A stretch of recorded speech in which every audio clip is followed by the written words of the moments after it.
Assalamualaikum warahmatullahi wabarakatuh. Saya Muhammad Denis Bikair bin Azli dari SK Kamal 2 di DBB 4413. Pada hari ini saya akan membuat satu ulasan tentang buku-buku yang saya telah baca baru-baru ini. Buku ini bertajuk 52 cerita untuk si cilik. 52 cerita untuk si cilik adalah buku kumpulan cerita yang ditujukan untuk anak-anak yang disusun dengan penuh warna dan keceriaan. Buku ini terdiri dari 52 cerita pendek yang penuh dengan nilai moral, imajinasi serta penuh debaran yang sesuai untuk dibaca oleh anak-anak di berbagai usia.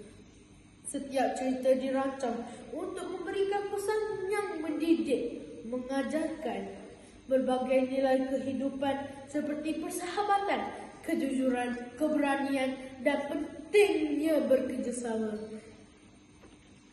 Ringkasan buku ini adalah menawarkan 52 cerita yang masing-masing menggambarkan situasi sehari-hari yang dapat dialami anak-anak. Cerita-cerita tersebut seringkali disertai dengan elemen fantasi dan imajinasi yang membuatnya lebih menarik dan menghiburkan. Tokoh-tokoh dalam cerita ini adalah pelbagai ragam, dari anak-anak biasa hingga makhluk fantasi yang menghadapi tantangan yang memerlukan pemikiran kreatif dan rasa empati.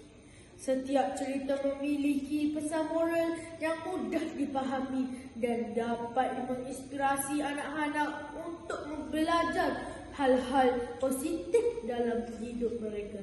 Selain itu, buku ini juga dilengkapi dengan ilustrasi yang menarik yang menambah daya tarik cerita dan membuat anak-anak lebih mudah berimajinasi dan terlibat dengan narasi.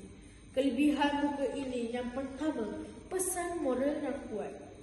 Setiap cerita dalam buku ini mengandung nilai-nilai moral yang baik seperti pentingnya tolong-menolong, jujur, tidak mudah menyerah dan menghargai teman. Nilai-nilai tersebut dapat membentuk karakter anak-anak sejak kecil. Yang kedua, variasi cerita. Buku ini menawarkan berbagai macam cerita dengan tema yang berbeza sehingga anak-anak tidak akan merasa bosan. Cerita-cerita tersebut mencakup berbagai situasi, hubungan keluarga hingga persahabatan yang mengharukan. Yang ketiga, ilustrasi menarik. Ilustrasi yang disajikan dalam buku ini sangat bersesuaian dengan cerita dan membuat pengalaman membaca menjadi lebih menyenangkan. Gambar-gambar yang penuh warna membantu anak-anak memahami cerita dengan lebih baik sekaligus merangsang imajinasi mereka. Kekurangan buku ini yang pertama, pengulangan tema. Beberapa pembaca mungkin merasa bahawa tema cerita dalam buku ini sedikit repetitif kerana sebahagian besar cerita berfokus pada nilai moral yang serupa.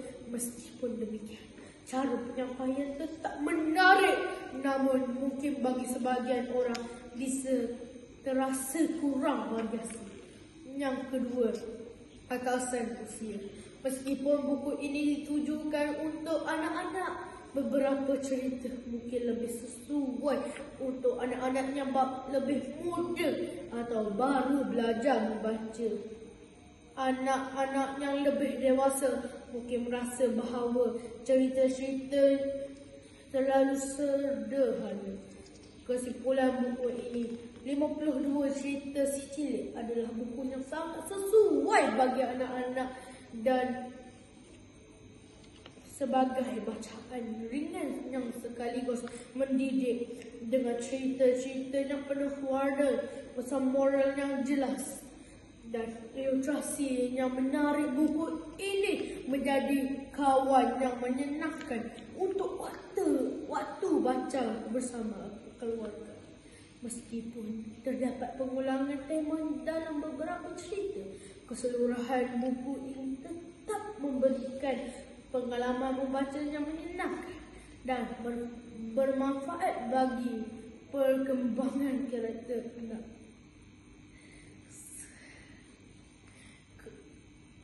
Sekian, terima kasih.